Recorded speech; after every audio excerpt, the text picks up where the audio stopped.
어제 밤에요. 전화가 왔습니다. 정확하게 제가 기억을 하는데요. 밤 11시 27분이었어요. 장 목사님이셨습니다. 장 목사님께서요, 설교를 여러 번 부탁을 하셨잖아요. 근데 처음으로 어제 저녁에 내일 무슨 설교를 하려고 그러냐고 물어보시더라고요. 아마 교회 웹사이트를 통해서 설교 제목을 보신 것 같아요. 그래서 잘 살자고 하려고요. 그렇습니다. 그냥 장난삼아 정한 설교 제목도 아니고요. 제가 이제 설명을 드리겠습니다. 여러분, 강남 스타일이라는 노래 아시죠? 제가 그 노래를 정말 싫어합니다. 그리고 제가 왜 그 노래를 정말 싫어하는지도 말씀드리겠습니다. 잠깐 기도하고 또 말씀 나누겠습니다. 하나님, 정말 떨리는 마음으로 주님 앞에 섰습니다. 하나님께서 말씀해 주시고 예수님 한 분만이 드러나는 시간 되게 하시고 성령님께서 우리를 만져주시는 시간 될 수 있도록 인도하여 주시옵소서. 감사드리오며 예수 그리스도를 받들어 간절히 기도드렸사옵나이다. 아멘. 여러분, 저희 아이들이요, 한 일주일 전에 이제 다 개학을 했죠. 지난 일주일 동안 여름 동안의 사역을 이렇게 돌아보면서요, 정말 바쁜 여름이었구나라는 생각을 했습니다. 영어 회중 우리 분들하고 우리 대학생들하고 시작한 우리 일본 또 한국 선교를 시작으로 해서요, 어린이 교회 여름 성경학교, 또 그 다음에 처음으로 2주 동안 우리 중고등부와 영어 회중을 위한 그 집중 새벽 기도도 있었고요. 또 우리 중고등부 아이들의 알래스카 여름 선교, 또 시카고 지킴 선교 대회, 어린이 교회 투루투 캠프, 그 다음에 또 중고등부 대학생 여름 수양회, 그 다음에 어린이 교회 캠핑 리트리트, 그리고 다음 주에 있는 우리 영어 회중 락킹까지 참 바빴습니다. 여러분들 기도해 주시고 또 도와주시고 또 여러모로 이해해 주시고 또 이렇게 걱정해 주셔서 너무 감사드리고요. 또 이제 또 새롭게 시작되는 우리 아이들이 또 이번 여름 동안에 그 아이들이 들었던 또 봤던 또 경험했던 것을 토대로 해서 또 잘 또 성장하는 한 해가 될 수 있도록 계속 기도해 주시기를 부탁드립니다. 이제 이런 얘기를 드리면 제가 죄송하잖아요. 근데 드릴 수밖에 없잖아요. 또 저는 나이를 참 제가 많이 먹은 것 같아요.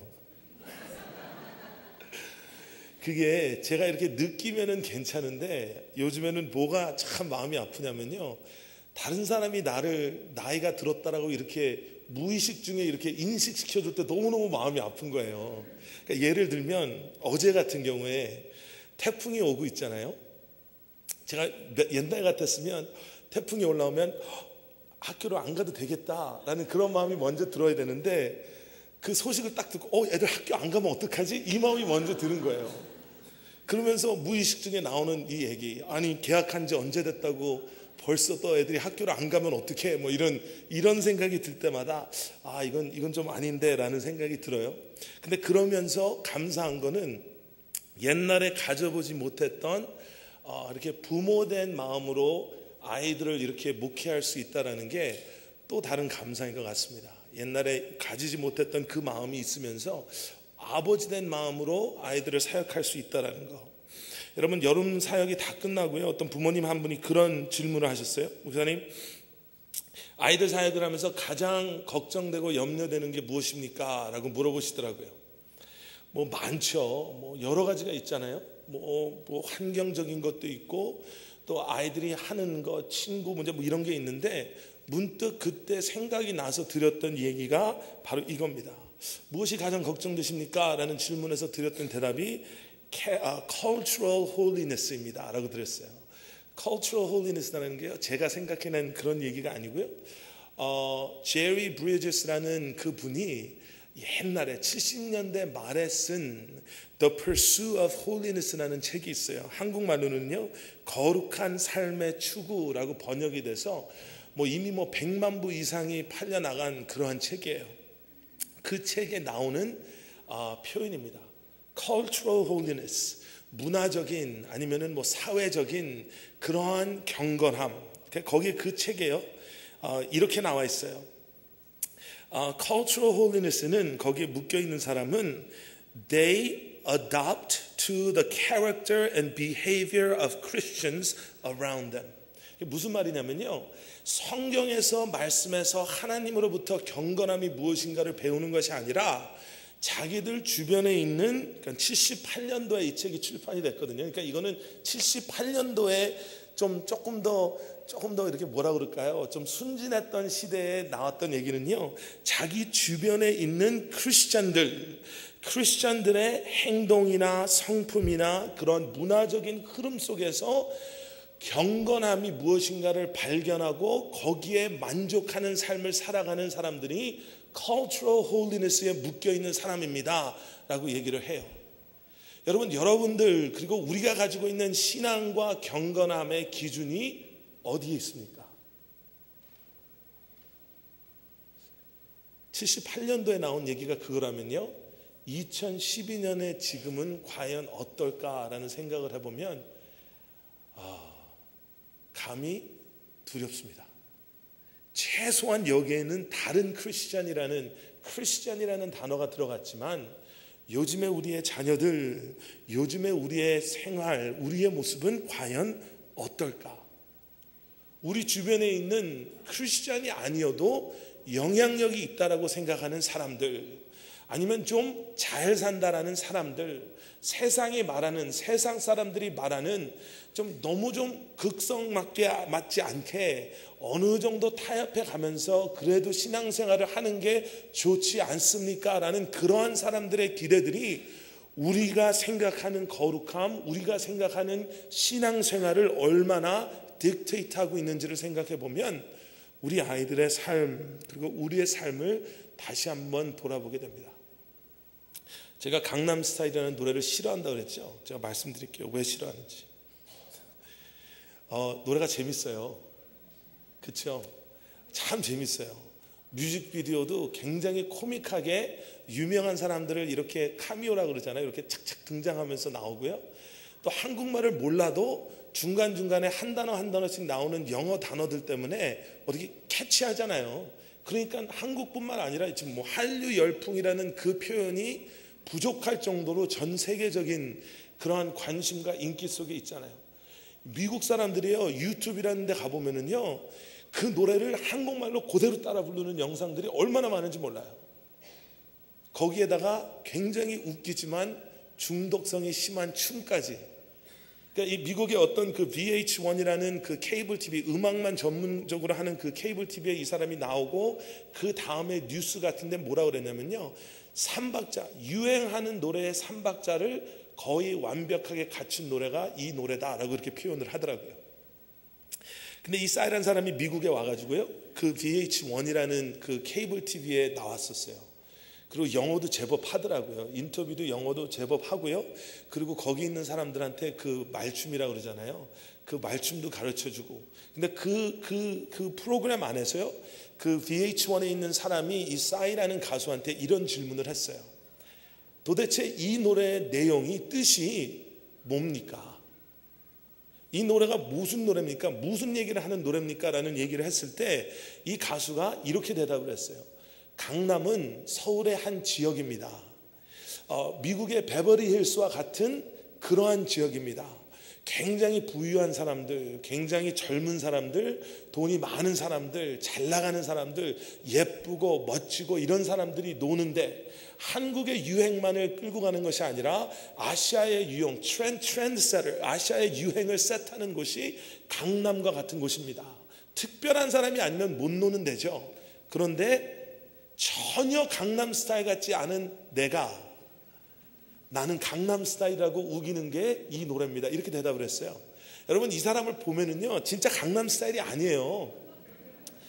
몸매도 아니고요, 얼굴도 아니고요, 옷 입은 것도 아니고요. 그 춤도 강남 스타일이라는 이것 때문에 사람들이 좋아하는 춤이지, 이 노래 없이 그 춤을 강남에서 췄다가는 쫓겨나는 데가 강남이에요. 근데 그 사람이 나와서 나는 강남 스타일이다라고 얘기하는 거예요.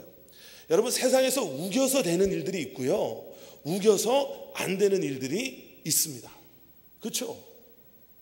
내가 아무리 미국에 살아서 미국 패스포트를 딱 가지고 다녀도 내가 미국 사람입니다 하고 해도 입만 뻥끗하면은 에이 그건 우겨서 안 되잖아요. 한국 사람인데 여권은 미국 여권이지만 우겨서 안 되는 일들이 있어요. 제가 그걸 요즘에 느끼거든요. 저희 큰아들이 커가면 커갈수록 옛날에는 아빠가 우겨서 됐거든요. 다 무조건 우기면 아빠가 맞았는데 요즘에는 아니에요. 요즘에는 사소한 것 가지도 이 아이가 딱딱 대답을 하면은요 제가 막힐 때가 있어요. 옛날에는 아빠가 마이클 조던이 농구 제일 잘하는 사람이야. 그럼 끄셨어요. 근데 이제는 얘가 아니야. 르브론 제임스가 아빠 더 잘해. 마이클 조던보다 키가 2인치가 더 크고 뭐 마이클 조던이 처음 챔피언십을 몇 살에 이겼는데 르브론 제임스는 더 그럼 제가 할 말이 없는 거예요. 옛날에는 아빠가 말하면 맞는 거야로 끝났는데 대화가 이제는 그래? 그런가 보다 그러고 물러나야 될 때가 있더라고요. 여러분 내가 아무리 세상 속에서요 내가 이런 사람입니다 라고 얘기를 해도요 그 세상 사람들이 나를 그런 사람으로 인정해 주지 않으면 그건 아무 소용이 없어요. 여러분 강남스타일이라는 노래가 약간 그런 노래예요. 근데 제가 정말 이 노래를 싫어하는 이유 중에 하나는요 가사 때문에 그렇습니다. 여러분 가사 들어보셨어요? 춤 때문에 가사를 이렇게 깊이 있게 들어보시지를 않잖아요. 그렇죠? 가사가 이래요. 낮에는 따사로운 인간적인 여자, 커피 한 잔의 여유를 아는 품격 있는 여자, 밤이 오면 심장이 뜨거워지는 여자, 그런 반전이 있는 여자. 그 다음에요 나는 사나이, 낮에는 너만큼 따사로운 그런 사나이, 커피 식기도 전에 원샷 때리는 사나이. 냉커피도 있는데 왜 식기 전에 원샷을 때리는지 모르겠어요. 그냥 아이스 커피 시키면 될 텐데요. 밤이 오면 심장이 터져버리는 사나이, 그런 사나이. 그리고 다음에 지금부터 갈 때까지 가볼까. 이게 가사예요. 이것이 젊은 사람들의 문화예요. 낮에 나의 모습과 밤에 나의 모습이 다른 게 오히려 더 멋있는 거예요. 회사에서의 나의 모습과 회사가 끝난 다음에 거리에 나왔을 때 나의 모습이 다른 게 부끄러운 게 아니라 오히려 그게 더 멋있다고 느끼나 봐요. 학교에서 내가 하는 행동이나 내가 사용하는 언어나 단어들이나 교회에 와서 내가 사용하는 단어가 달라도 이제는 전혀 그것 때문에 마음의 부담을 갖고 그것 때문에 옛날에 저희들은 죄책감이라도 있었잖아요. 교회 오면은 앞자리도 못 앉잖아요. 학교에서 그런 일을 하고 어떻게 앞자리에 와서 앉아요? 근데 그렇게 하지 않고 그냥 낮에는 낮대로 월요일부터 수요일 학교 끝날 때까지는 거기에 맞춰서 살고 금요일날 학교 딱 끝나면은 주일 집에 갈 때까지는 또 다른 나의 모습이 있어도 그게 전혀 문제되지 않는 게 어쩌면 강남스타일이라는 이 노래가 말하는 강남스타일이라는 이 노래가 표현하는 우리 아이들의 세대, 젊은 세대, 어떻게 보면 한국에서 제일 잘 나가는 사람들의 모습들이 이렇다라고 말하는 게 이 노래 같아서, 그리고 이 노래를 듣는 우리 아이들이 과연 무의식 중에 어떠한 생각을 할까라는 생각에 저는 정말로 농담 삼아서 드리는 말이 아니라 이 노래가 싫어요. 갈 때까지 가볼까라는 그 표현이 너무너무 싫어요. 여러분 오늘 보신 말씀에요, 창세기 26장 26절, 27절, 28절, 29절에 나오는 말씀, 28절과 29절에 나오는 그 말씀, 그들이 대답하였다. 우리는 주님께서 당신과 함께 계심을 똑똑히 보았습니다 라는 이 표현. 29절 마지막에 나오는 것, 당신은 분명히 주님께 복을 받은 사람입니다. 이 표현은 강남스타일이라는 이러한 생활을 가지고 살아가는 사람들에게는 절대로 찾아볼 수 없는, 그 사람들이 절대로 들을 수 없는, 하나님의 사람들만이 들을 수 있는 엄청난 세상 사람들의 고백일 줄로 저는 믿습니다. 이 사람들이 이 모습을 어디서 봤을까요? 이 사람들이 주일날 그냥 아무도 몰래 교회에 와서 과연 이 크리스찬들이 얼마나 거룩하게 예배를 드리나 몰래 와서 보고, 야 내가 그 교회 가봤더니 예배 정말 거룩하게 드리더라, 그 사람은 분명히 하나님이 함께하는 사람인 거다 라고 이렇게 그걸 보고 했을까요? 여러분 혹시 여기에 그런 사람이 와 있다고 생각하세요?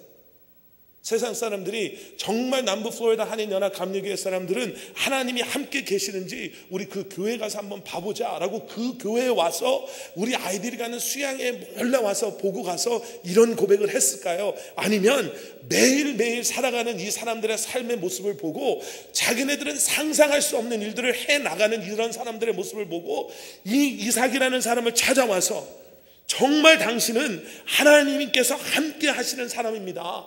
나는 내 눈으로 하나님께서 당신과 함께 계심을 똑똑히 봤습니다 라고 고백을 했을까요? 이 말씀을 보기 위해서 여러분, 오늘 여러분들과 함께 26장 1절부터 25절까지의 말씀 속에서요, 강남 스타일이 아닌 강북 스타일이라고 해야 되는지, 아니면은 진짜 하나님의 사람들의 모습이 정말 세상 사람들로부터 하나님이 당신과 함께 계심을 내가 똑똑히 보았습니다라는 이 이야기를 우리의 자녀들이 듣기 위해서, 우리가 듣기 위해서 과연 어떠한 모습으로 무엇을 해야 되는지 세 가지를 오늘 함께 나누면서 은혜 나눴으면 좋겠습니다. 첫 번째는요, 이 이야기를 들으려면요, 하나님의 말씀 때문에 풍요로운 이집트가 아닌 흉년이 든 그 아래 머무르기를 결단할 수 있어야지 우리는 이러한 고백, 하나님께서 당신과 함께 계심을 내가 똑똑히 보았습니다라는 고백을 들을 수 있을 줄로 믿습니다. 26장 1절부터 6절까지 이런 말씀이 나와요. 일찍이 아브라함 때에 그 땅에 흉년이 든 적이 있었는데 이삭 때에도 그 땅에 흉년이 들어서 이삭이 그랄의 블레셋 왕 아비멜렉에게로 갔다. 여러분, 흉년이 들었대요. 아브라함 때 들었던 그러한 흉년이 이삭 때에 들었대요. 아브라함 때 들었던 그 흉년 때문에 아브라함이 겪었던 것 우리가 알잖아요. 이집트로 내려가서 거기서 받은 어려움들, 그런 흉년이 또 들었대요. 여러분, 흉년이라는 거는요, 절대적인 절망을 이야기합니다. 여러분, 지금 태풍이 올라오고 있잖아요.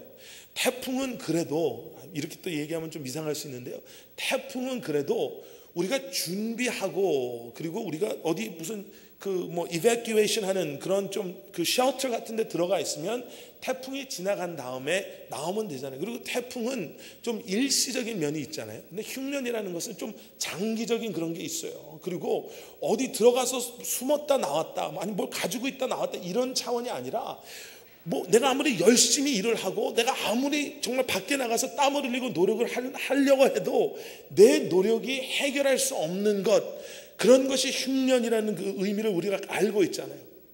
여러분, 우리의 삶 속에서요, 어려운 일들이 일어날 때 우리가 하는 일이 두 가지가 있습니다. 하나는 사람을 찾아요.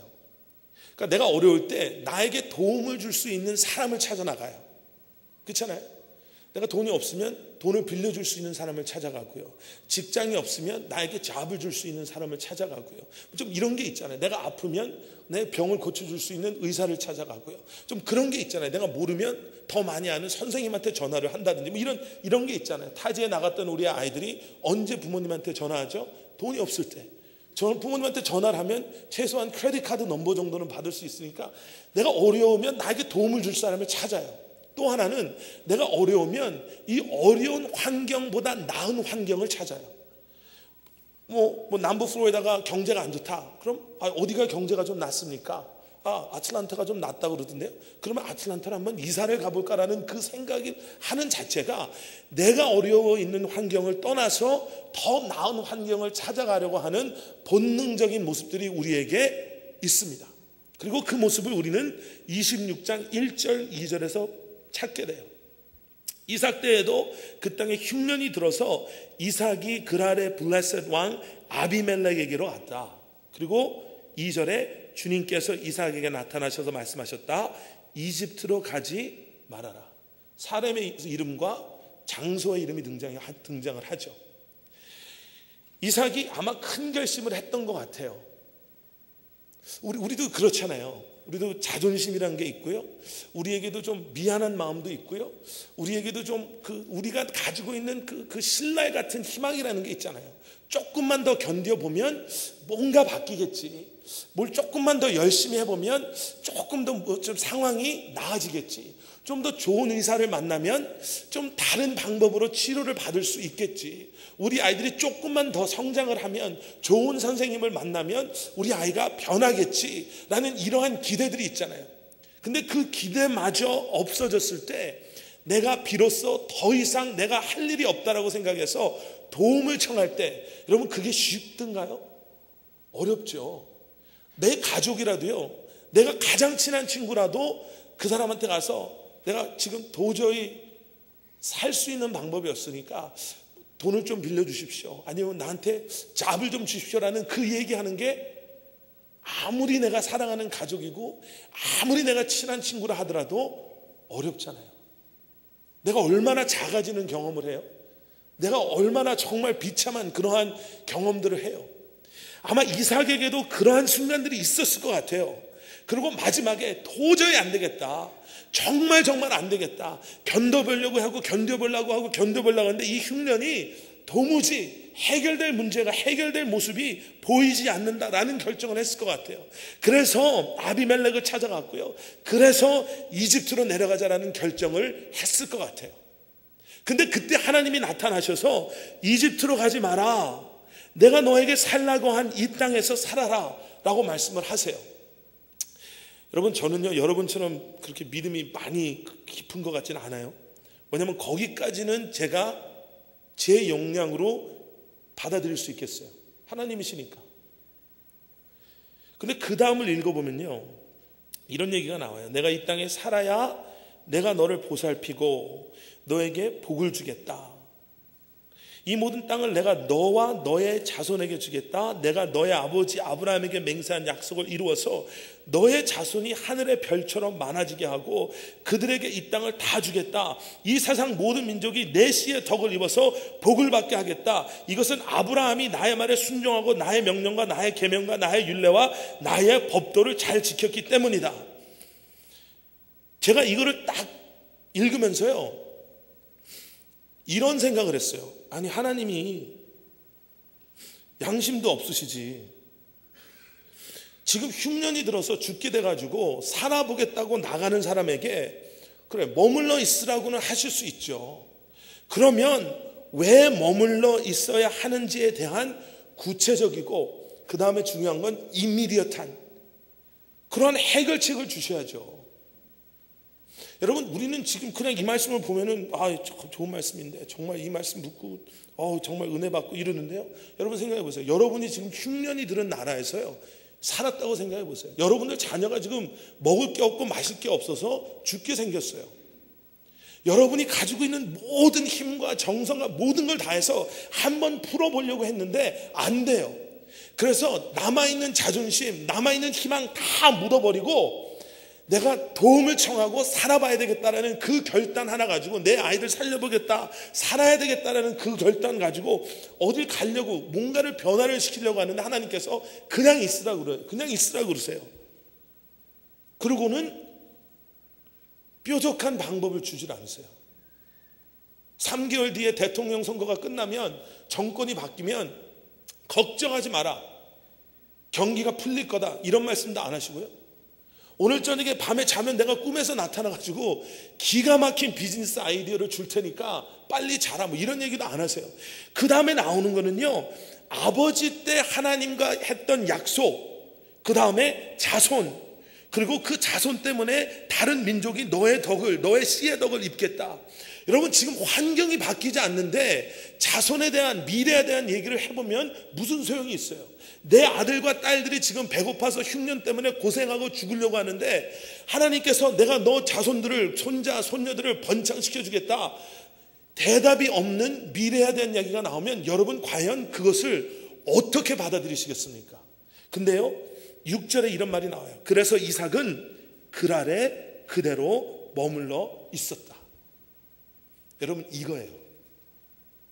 세상 사람들의 눈에 보이는, 내 눈에 보이는 이집트를 포기하고요, 하나님께서 말씀하시는 그랄이 make sense가 돼서 남아있는 게 아니라 하나님이 말씀하시니까, 하나님이 있으라고 하시니까 그곳에 머물러 수 있기를, 그곳에 머무르겠다라고 결단하는 사람이 28절 29절에 나오는 정말 하나님이 함께 하시는 사람이고요, 정말 축복을 받은 사람인 줄로 믿습니다.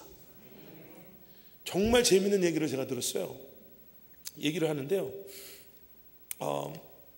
그 미국 그 라디오 방송 이런 데서 나온 것 같아요. 이런 얘기를 해요. 천국에 왜 가고 싶으십니까? 이런 질문을 세상 사람들한테 한 거예요. 사람들한테, 크리스천들한테도 했어요. 여러분, 천국에 왜 가고 싶으세요? 그 사람들이 이런 얘기를 해요. 지옥에 가기 싫어서요. 천국 가면 좋다고 해서요. 여러분, 천국에 왜 가고 싶으세요? 여러분, 그 대답이요, 이렇게 바뀌어야 돼요. 천국이 좋아서가 아니라 왜 좋죠? 천국이? 나는 천국에 가고 싶은 이유가요, 하나님이 거기 계시다 그러니까 거기 가서 영생을 그냥 하나님하고 같이 있고 싶은 거예요. 그날에 왜 남고 싶어요? 정권이 나중에 조금 있으면 바뀌어서요? 아니면 거기서 정말 기가 막힌 아이디어가 있어서 거기서 돈 잘 벌고 잘 살 수 있어서요? 하나님이 거기에 있으라고 하니까, 하나님이 거기에 계시니까, 하나님께서 거기에 있으면 내가 너를 복을 주겠다라는 그 말씀 하나 때문에 그거 붙잡고 거기에 남아 있을 수 있는 사람이 하나님의 사람인 줄로 믿습니다. 그렇게 했더니 12절에 보니까 이렇게 나와요. 이삭이 그 땅에서 농사를 지어서 그 해에 100배의 수확을 거두어 드렸다. 주님께서 그에게 복을 주셨기 때문이다. 여러분, 첫 번째는요, 하나님 말씀 때문에 이집트를 과감히 버리고 그랄을 선택할 수 있어야 합니다. 세상 사람들은 절대로 못해요. 정말 절대로 못해요. 근데 하나님의 사람은 할 수 있습니다.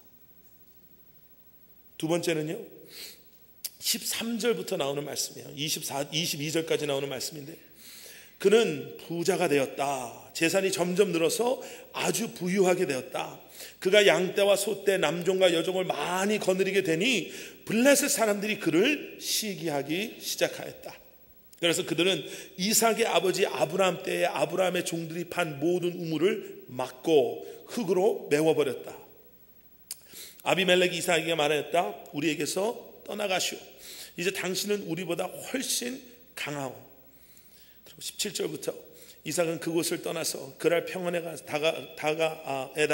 장막을 치고 거기에 자리를 잡고 살았다. 이삭은 자기 아버지 아브라함 때 팠던 우물들을 다시 팠다. 이 우물들은 아브라함이 죽자 블레셋 사람들이 메워버린 것들이다. 이삭은 그 우물들을 그의 아버지 아브라함이 부르던 이름 그대로 불렀다.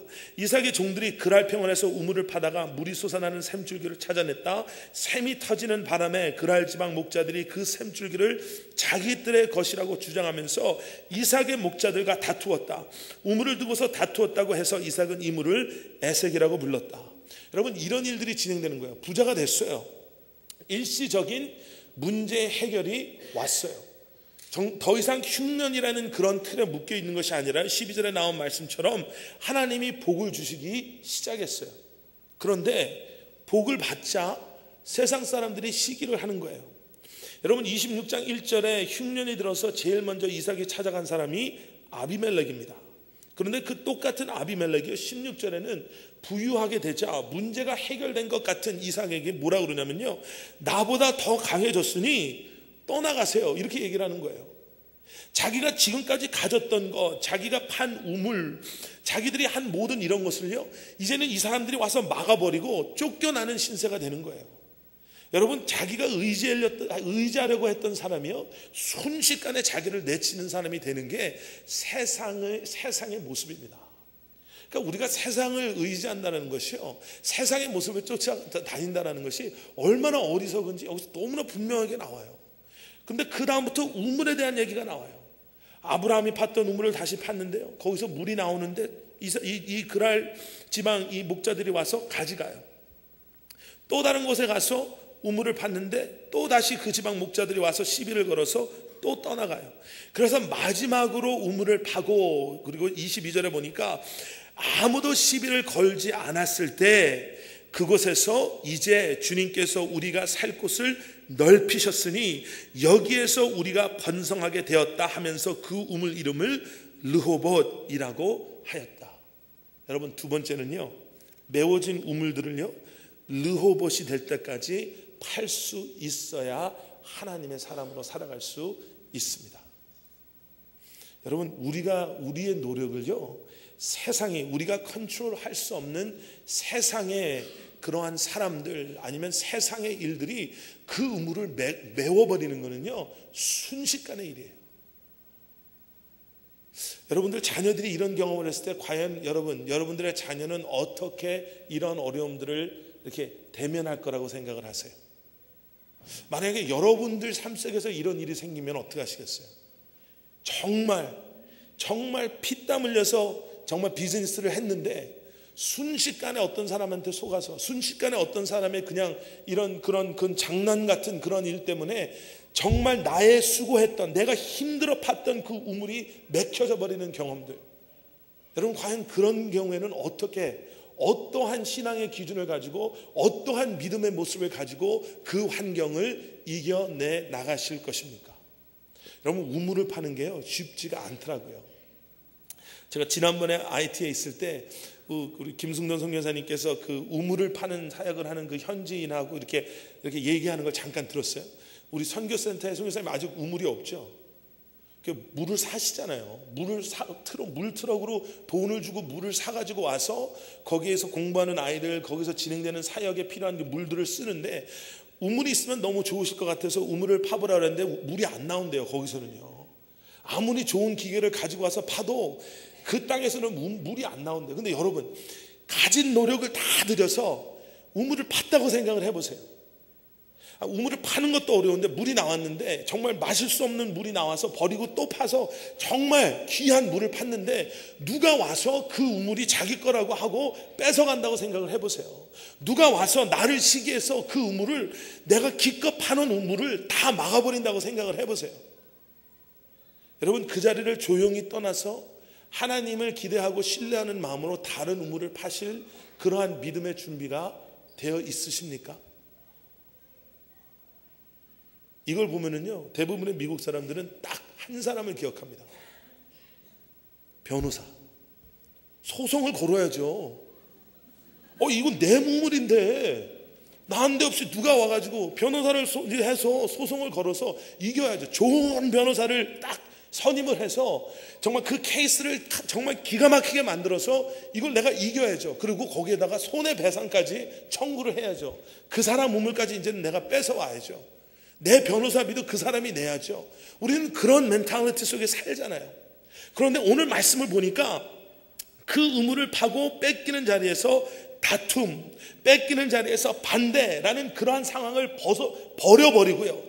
다툼이라는 우물을 버려버리고, 반대라는 우물을 버려버리고, 마지막까지 우물을 파서 아무도 시비를 걸지 않자 넓은 곳이라는 르호봇이라는 우물을 파고 거기에서 정착하고 살아가는 모습을 보게 됩니다. 그리고 그 나오는 말씀이 이래요. 이제 주님께서 우리가 살 곳을 넓히셨으니, 여러분, 이게 비밀이에요. 우물의 비밀도 이거예요. 앞에 우물들을 기꺼이 버릴 수 있었던 게 주님께서 우리가 살 곳을 보여주셨고 넓혀주셨고 정해주셨고 우리를 인도해 주셨으니까 여기에서 우리가 번성할 겁니다. 이 우물을 가지고 우리가 세상 사람들에게 하나님께서 지금까지 우리를 여기가 함께 해주셨고 여기 올 때까지 하나님이 함께 해주셨음을 보여줄 것입니다. 르호봇입니다. 넓은 곳입니다. 하나님께서 주신 곳입니다. 하나님이 함께 하시는 곳입니다라는 고백을 할 수 있었던 거예요. 여러분들 삶 속에서요, 그런 모습들이 보여져야 됩니다. 하나님의 사람 삶 속에서는요, 여러분, 세상 사람들이요, 교회 크리스찬들하고 뭐가 달라야지 궁금해할 거 아니에요. 자기네들이 정말 다른 표현이 지금 생각이 안 나서 이렇게 하는데 죄송해요. 박터지게 싸우는 걸 가지고 우리도 같이 싸우면은 뭐가 달라요? 그 반대의 자리에 우리도 함께 엉켜서 그 반대의 자리에 남아있으면, 그 투쟁의 자리에, 그 다툼의 자리에 우리도 그곳에 머물러 있으려고 그 사람들과 함께 다툼의 모습으로 남아있으면 뭐가 달라요? 넓은 곳을 향해서, 하나님께서 허락하시는 땅을 향해서 하나님께서 허락하여 주신 그 우물을 파기 위해서 앞에 2개, 3개, 4개의 우물을 내가 팠었다 하더라도 하나님이 허락하여 주시는 그 우물을 기대하면서 파는 삶을 살아갈 때 세상 사람들이 우리의 삶을 보고, 그래, 하나님께서, 내가 하나님은 모르지만, 내가 성경도 한 번 안 읽어봤지만, 내가 교회는 한 번도 안 가봤지만 분명히 하나님이 당신과 함께 계심을 내가 내 눈으로 똑똑히 보고 있습니다 라는 고백을 할 줄로 믿습니다. 세 번째는요, 23절, 24절, 25절에 나오는 말씀이에요. 이삭은 거기에서 브엘세바로 갔다. 그날 밤에 주님께서 그에게 나타나셔서 말씀하셨다. 나는 너의 아버지 아브라함을 보살펴 준 하나님이다. 내가 너와 함께 있으니 두려워하지 말아라. 내가 나의 종 아브라함을 보아서 너에게 복을 주고 너의 자손의 수를 불어나게 하겠다. 25절에 그리고 이런 말씀이 나와요. 이삭이 그곳에 제단을 쌓고 주님의 이름을 부르며 예배하였다. 그는 거기에 장막을 치고 그의 종들은 거기에서도 우물을 팠다. 여러분, 25절에요, 3가지의 단어가 등장합니다. 하나는요, 제단이라는 단어입니다. 그리고 2번째는 장막이라는 단어고요. 그리고 3번째는 우물이라는 단어입니다. 여러분, 첫 번째 단어 제단이라는 단어는요, 여기서 나온 것처럼 예배. 근데 여러분, 이거를 좀 저희가 영적인 상상력을 가지고 조금 더 깊이 좀 봤으면 좋겠어요. 이삭이라는 사람은요, 제단에 대한 잊을래야 잊을 수 없는 기억이 있는 사람입니다. 이삭이라는 사람은요, 어렸을 때요, 자기 정신이 똑바랐을 때 아버지에게, 아버지, 제물을 드리러 가는데 땔감도 있고 죽일 칼도 있고 다 있는데 이거 제물이 없습니까? 라고 얘기할 수 있을 정도로 판단력이나 이런 상황 판단이 분명했던 그 나이에 아버지의 손에 잡혀서 제단에 올라갔다 내려온 사람이에요. 그러니까 이삭이라는 사람은요, 제물, 제단, 하나님에 대한 예배, 이거에 대해서는 정말 분명한 이해가 있었던 사람일 거라고 저는 믿어요. 왜냐하면 자기가 그 한가운데 가봤거든요. 아, 예배는, 하나님께 예배를 드린다는 것은, 제단이 필요한 것은 내가 가지고 있는 가장 소중한 것, 다시 말하면 데리케이트하는 가장 소중한 것을 올려드리는 게 예배고 제물이구나라는 것을 자기가 몸소 체험했던 사람이에요. 내 가슴을 갈기갈기 찢어놓을 정도로 나한테 소중하고 사랑하는 것을 드릴 수 있을 정도로 그렇게 할 수 있는 것이 데리케이트구나라는 것을 안 이삭이 하나님의 이러한 말씀 뒤에 가장 먼저 했던 것이 제단을 쌓는 일이었어요. 데리케이션, 예배, 드림. 그리고 그 다음에 장막을 쳤어요. 장막은요, 일시적인 머물름이 있는, 일시적인 머물름 때문에 필요한 스트럭처입니다. 집을 앉은 게 얼마나 좀 감사한지 몰라요, 저는요. 텐트를 졌다라는 건요, 하나님, 나는 지금 하나님께서 여기 머물러 있으라고 그랬고, 그리고 하나님께서 이 환경을 통해서 나를 움직이셔서 어려운 환경 속이었지만 하나님 한 번만을 바라보는 마음으로, 그리고 그런 나를 만나주시고 그런 나의 필요를 채워주시는 살아계신 하나님께서 여기 계시기 때문에 지금 텐트를 치고 여기에 머무르겠지만, 장막을 침으로 말미암아서요, 이삭이 말하는 것은 이 땅이 나의 만족, 이 땅이 나의 기대를 채워주는 땅이 되지 않게 하겠습니다. 나는 언제든지 하나님께서 다시 이곳으로 옮겨가라고 하면 옮겨갈 준비가 되어 있는 세상과 디태치된 삶을 살겠습니다 라는 고백이 담겨져 있는 행동으로 저는 봅니다. 그리고 마지막 3번째는요, 우물을 팠어요. 예, 우물이 필요합니다. 그렇죠? 우물이 필요해요. 자기가 가지고 있는 양떼, 자기가 가지고 있는 짐승들, 자기가 가지고 있는 남종과 여종, 자기가 사랑하는 가족을 살리기 위해서는요, 세상 이 땅에서 나오는 우물도 역시 필요해요. 그런데 하나님을 향한 데리케이션, 하나님을 향한 내가 이 세상과 디태치 되겠습니다라는 결단 뒤에 판 것이 우물이었어요. 세상이 나에게 주는 것이 먼저 나오지 않고 나로부터 하나님께 가는 그 제단이 먼저 나왔고요, 나와 이 세상을 표현하는 텐트가 그 다음에 나왔고요, 그 다음에 나온 것이 세상이 나에게 주는 그 물을 마실 수 있는 우물을 파는 모습이 세 번째 등장합니다. 우물과 장막 그리고 제단과 장막 그리고 우물은 한 곳에 있어야 돼요. 아까 말씀드렸죠, 강남스타일이라는 노래는요, 낮과 밤이 구분시키는, 낮과 밤을 구분시키는 그러한 삶을 표현한 노래예요. 세상 사람들은요, 구별시키는 거, 그 교회에 가서는 그렇게 하고 우리한테 와서는 제발 교회에서 하는 얘기 하지 말어, 구분시키는 거를 원해요. 그리고 어떻게 보면은요, 구분시켜서 사는 게 제일 편해요. 그렇죠?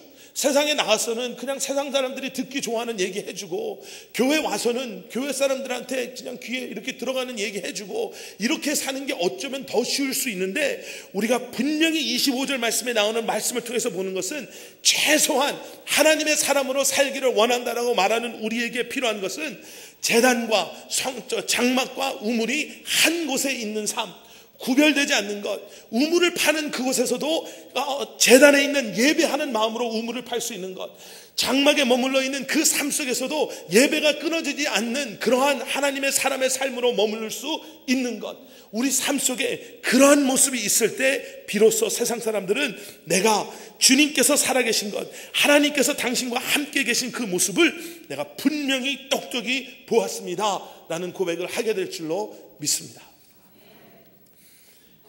마지막은 이렇게 마무리 줬으면 좋겠어요. 제가 아까 그런 말씀을 드렸잖아요. 그 부모된 마음이 있으니까 조금 아이들을 대하는 게 좀 달라지더라. 여러분, 요한 웨슬리 목사님이요, 그런 말씀을 하셨어요. What one generation tolerates, the next generation will embrace. 한 세대가 용납하는 그것은 그 다음 세대에 내려가서는 그 다음 세대는 그것을 반겨 안을 것이다. 이게 무슨 말이에요? 우리가 이거 아무것도 아니다라고 생각하는 그 모습이 우리 아이들 눈에 비춰지고, 그 아이들이 성인이 돼서 그 아이들이 세상 삶을 살아갈 때 더 이상 이거는 용납 정도의 수준이 아니라요, 이 아이들이 그 다음 세대가 당연히 인정하는 그러한 모습들로 바뀐다는 거예요. 그 말 맞지 않나요? 우리가 그냥 무의식 중에 하는 것, 세상이 점점 더 악해져 라는 그 말 뒤에는 우리 앞 세대에서 용납했던 그 일들이 이제는 우리 세대에 와서는 그것이 마치 당연한 것 같은 것, 그 전 세대에서 용납했던 그 작다라고 생각했던 것들이 이제는 그 다음 세대에 내려가서, 그리고 그 다음 세대에 내려가서 그 아이들의 영혼을, 이 시대와 이 세상을 죽이는 정말 독과 같은 그러한 존재로 변화되는 것을 우리가 보게 되잖아요. 여러분, 창세기 26장의 말씀에 보면은요, 아브라함과 이삭 그 두 세대에 굉장히 비슷한 모습들이 등장해요. 흉년이 들어갔을 때 이집트로 내려가려고 하는 그 모습, 자기 아내를 그곳에 있는 사람들이 이쁘다고 할 때 자기가 죽는 게 들어와서 내 누이라고 거짓말하는 그 모습들, 아브라함 때의 그 언약을 하나님께서 상기시켜 주시고, 아브라함 때 그 아버지 세대에 주었던 그 언약을 그 아들의 세대 때 다시 한번 이렇게 상기시켜 주시는 그런 하나님의 말씀을 보면서요, 이 말씀이 그저 나 한 사람, 세상 사람들한테 존경받는 그리스도인으로 살아가는 것이 아니라, 이러한 우리의 모습을 가지고 살아갈 때 세상 사람들이 감히 하나님의 교회를 무시하지 못하고, 세상 사람들이 감히 다음 세대의 크리스천들을 무시하지 못하고, 우리의 자녀들이 우리의 부모님 때 가졌던 신앙보다 더 흔들리지 않는 그러한 굳건한 신앙, 믿음의 모습을 갖춰나가면서 이 땅에서 살아가는 그러한 자녀들로 세워지기를 간절히 기대하고 사모하는 하나님의 마음을 우리가 볼 수 있습니다. 정말 당신을 보니까 하나님이 당신과 함께 계시는 것이 내 두 눈에 똑똑히 보여지네요. 정말 당신의 모습을 보니까 하나님께서 당신은 축복한 사람임이 분명하게 나한테 보여지네요. 나는 그러한 세상 사람들의 부인할 수 없는 그러한 고백들. What one generation tolerates, the next generation will embrace.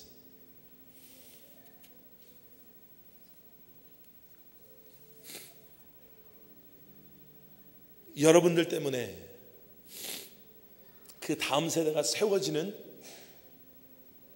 여러분들 때보다 더 큰 일들이 그들의 여러분들의 자녀들 삶 속에서 일어나는 그러한 놀라운 역사들이 일어나기를 주님의 이름으로 간절히 축원합니다. 우리 아이들에게 요즘에게 해주는, 우리 여름 수양회 때부터요, 지금 우리 아이들에게 해주는 이야기가 있어요. Tangible relationship with God. 만져지는 relationship이라고 그럴까요? 그냥 막연히 들어서 그냥 앵무새처럼 반복해 내뱉는 그러한 고백이 아니라, 여러분 태풍이 오니까요 느껴지시죠? 뉴스에서 태풍이 온다고 해서 태풍이 오나 보다라는 게 아니라 태풍이 오니까 느껴지시잖아요. 여러분 우리가 우주에서 내려다보지 못하지만, 여러분 위성사진을 보면 이렇게 이 비구름이 이렇게 파도처럼 오잖아요. 그래서 지금 밖에가 환했다 검해졌다 비가 왔다 안 왔다 하잖아요. 근데 그거를 우리가 우주에서 내려다봐서 보이는 게 아니라 여기 있어 보니까 느껴지잖아요. 저희가 아침 예배 보러 7시 반쯤에 차를 타고 올 때는 이 주위가 깜깜했어요. 바람이 불고 비가 왔어요. 근데 예배가 시작하고 좀 지나가 보다 보니까 밖이 환하더라고요. 근데 조금 있으니까 또 비가 막 왔잖아요. 2부 예배 10시 예배 시작하기 전에 느껴지잖아요. 그 바람이 느껴지잖아요. 비가 보이잖아요. 나무가 흔들리는 게 보이잖아요. 여러분 우리와 하나님, 우리와 성령과의 관계가 그런 거잖아요.